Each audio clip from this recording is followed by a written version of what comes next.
මේක මගේ 6 වෙනි මිල්ලොග් එක. අද මාත් එක්ක වීඩියෝ එකට අකෙන් මල්ලියා ඉන්නවා. අකෙන් මල්ලි මායි සෙට් වෙලාද යන්න හදන්නේ. අපේ පැත්තේ තියෙන ලොකු පුරාවිද්‍යාත්මක වටිනාකමක් තියෙන තැනක් බලන්න.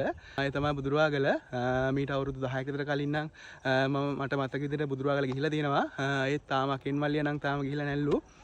ගිහින් බලමු බුදුරවාගල පන්සල ලස්සන වීඩියෝ එකක් වලට අරන් එන්නම් අපි.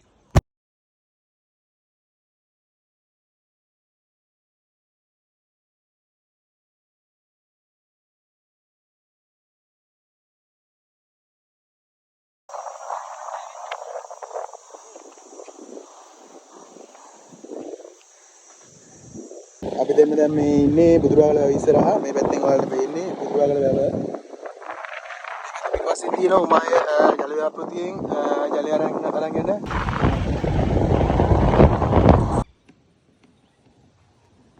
එරිම ලස්සනයි බා.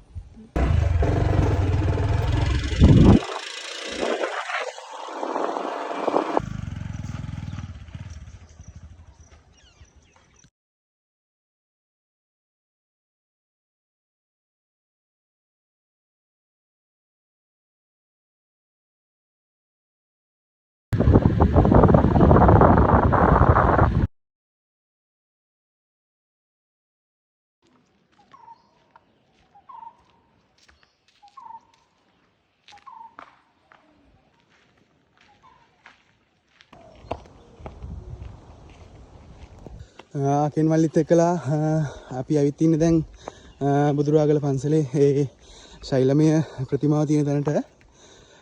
යන් ඉස්සරහට වීඩියෝ එකකින් ඔයාලට වැඩි විස්තරයක් අපි කියන්න. මෙහි තියෙන වටිනාකම ගැන කියලා දෙන්න.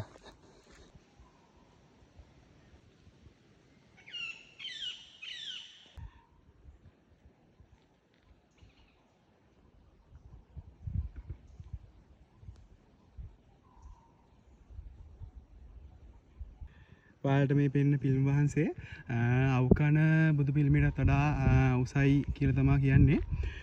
මේක අඩි 51ක් විතර උසයි කියලා තමයි පොත්පත්වල තියෙන්නේ. මේ පිළිම වහන්සේගේ මේ දකුණු පාදයේ මේ පැත්තේ යටින් තියෙන මේ ඇඟිල්ල පේන තැනින් තියෙන සිදුර වගේ තැනින් අබතෙල් වගේ සුවඳ ඇති තෙර වර්ගයක් එනවා කියලා ජනප්‍රවාදී තියෙනවා. ගිහින් බලමු කොහොමද කියලා තන.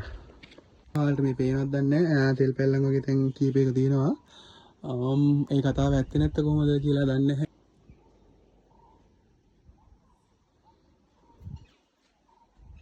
මේ පේන බුද්ධ ප්‍රතිමාව දෙපැත්තෙන් පිළිම 3 ගානේ පිළිම මෙතන ගාලේ පිළිම 6ක් නෙල්ලා තියෙනවා. 6ක් බුදු පිළිමෙත් එක්ක